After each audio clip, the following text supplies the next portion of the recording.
La politique sociale d'une commune est un facteur important de bien-être et de vivre ensemble. C'est un investissement pour permettre à chacun, à tous les âges de la vie, de vivre sereinement à Séverac. C'est aussi un facteur d'attractivité pour les familles qui trouvent un lieu accueillant et dynamique pour leurs enfants, ainsi que pour les seniors où un panel de services complémentaires leur permet d'envisager une retraite paisible. Damien vous présentera ensuite le volet financier qui démontre que l'action sociale est une valeur ajoutée de la commune. Nous sommes une communauté de vie à taille humaine où chacun est attentif aux uns et aux autres comme voisins, comme bénévoles. En tant qu'élus, nous pouvons créer des lieux, structures nécessaires pour répondre à vos besoins.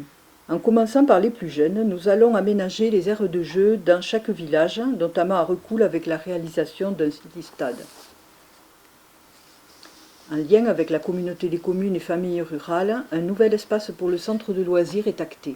Au comité d'action sociale, dont le rôle sera renforcé, une attention particulière sera portée aux plus fragiles en facilitant l'inclusion des personnes en situation de handicap.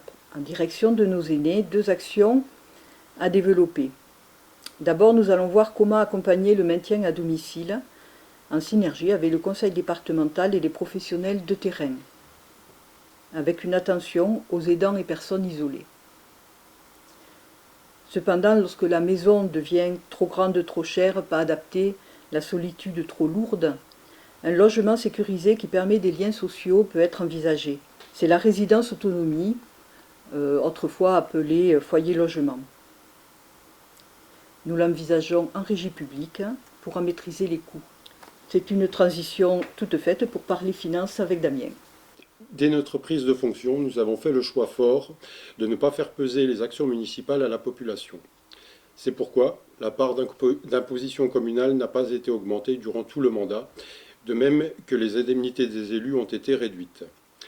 Malgré un contexte compliqué, crise Covid et guerre russo-ukrainienne, entraînant de fortes augmentations des coûts de fonctionnement, l'équipe en place a su maintenir un degré d'investissement constant, soit 15 millions d'euros, durant la totalité du mandat, tout en maîtrisant et en diminuant la capacité de désendettement de la commune qui aujourd'hui se situe à 3,47 ans, soit un résultat plus qu'honorable lorsque l'on prend en compte l'étendue de notre commune et la volonté de maintenir le degré de service aux habitants.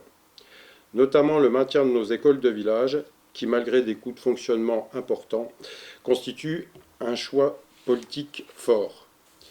Enfin, conscients de l'investissement bénévole et de l'importance du tissu associatif local, nous avons fait le choix de soutenir de manière concrète nos associations via des subventions, qui, progressivement, sont passées de 51 000 € en 2020 à 88 000 € en 2026. Sur l'aspect économique, en partenariat avec la communauté de communes des Caux-Salaubrac, les zones artisanales du Marteliez et de Romagnac ont été agrandies et aménagées, permettant ainsi d'apporter une réponse aux sollicitations d'entreprises. De même, nous maintenons notre volonté de voir la zone du Ménalguesque et celle des Cases de se développer, la première ayant été répertoriée comme zone prioritaire de niveau 1 par la région.